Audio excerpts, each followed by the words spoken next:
கல்வி கடன் என்பது மாணவர்களின் உரிமை. சிபில் உள்ளிட்ட எவையெல்லாம் தடையே இல்லை என்கிறது சட்டம். இதோ ஒரு சுருக்கமான தெளிவு பார்வை. கல்வி கடன் என்பது ஏழை மற்றும் நடுத்தர வர்க்க மாணவர்களின் உயர்கல்வி கனவை நனவாக்கும் மிக முக்கியமான சட்டப்பூர்வ ஏற்பாடாகும். இருப்பினும் நடைமுறையில் வங்கிகள் பல்வேறு காரணங்களை கூறி கல்வி கடன் வழங்க மறுப்பது தொடர்கதையாக உள்ளது. இத்தகைய சூழலில் இந்திய நீதிமன்றங்கள் மாணவர்களின் பக்கம் நின்று அவர்களின் சட்ட ரீதியான உரிமைகளை நிலைநாட்டும் வகையில் வரலாற்று சிறப்புமிக்க பல தீர்ப்புகளை கூறியுள்ளன.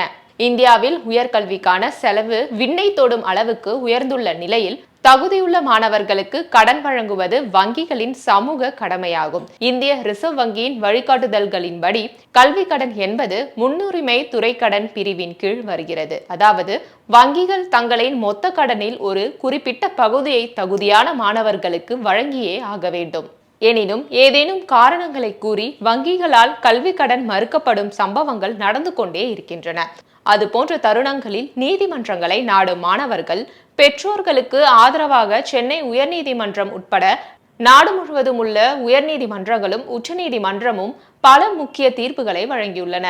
பல நேரங்களில் மாணவர்களின் பெற்றோருடைய சிபில் ஸ்கோர் குறைவாக இருப்பதாக கூறி வங்கிகள் கடன் வழங்க மறுக்கின்றன. இது குறித்து சென்னை உயர்நீதிமன்றம் வழங்கிய ஒரு தீர்ப்பில் கல்வி கடன் என்பது மாணவரின் எதிர்கால வருமான ஈட்டும் திறனை அடிப்படையாக கொண்டது.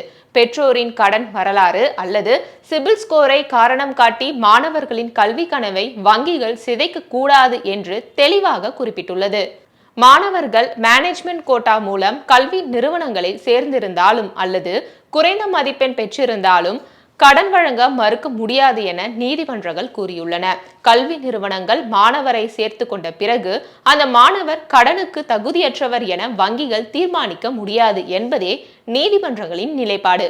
பெற்றோர்கள் ஏற்கனவே வங்கியில் கடன் பெற்று அதை திருப்பி செலுத்தாமல் இருந்தால் அதை காரணம் காட்டி பிள்ளைகளுக்கு கல்வி கடன் மறுக்கப்படக்கூடாது. கடன் என்பது தனிநபர் சார்ந்தது, குடும்ப பின்னணி சார்ந்தது அல்ல என்று பல தீர்ப்புகள் வலியுறுத்துகின்றன.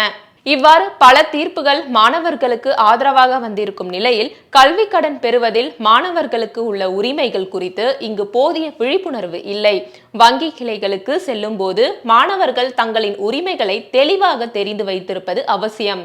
இந்திய வங்கிகள் சங்கத்தின் விதிகளின்படி 4 லட்சம் ரூபாய் வரையிலான கல்வி கடனுக்கு எந்தவிதமான பிணையமும் அல்லது 3ஆம் நபர் ஜாமீனும் தேவையில்லை. படிப்பு முடிந்து ஓராண்டு வரை அல்லது வேலை கிடைத்த 6 மாதங்கள் வரை கடனை திருப்பி செலுத்த வேண்டிய அவசியம் இல்லை.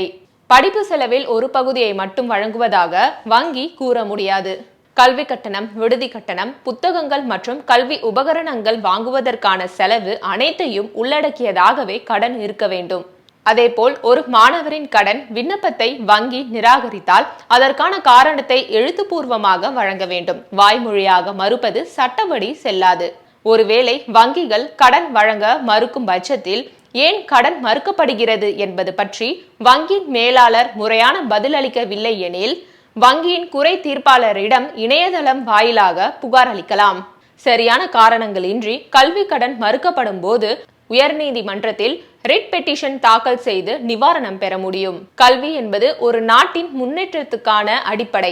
வறுமையின் காரணமாக ஒரு மாணவரின் கல்வி தடைப்பட்டுவிடக் கூடாது என்பதே இந்திய அரசியலமைப்பு சட்டம் மற்றும் நீதிமன்றங்களின் நோக்கமாகும். வங்கிகள் லாப நோக்கத்தோடு செயல்பட்டாலும் சமூக நல திட்டமான கல்வி கடனில் மாணவர்களுக்கு தடையாக இருக்கக்கூடாது.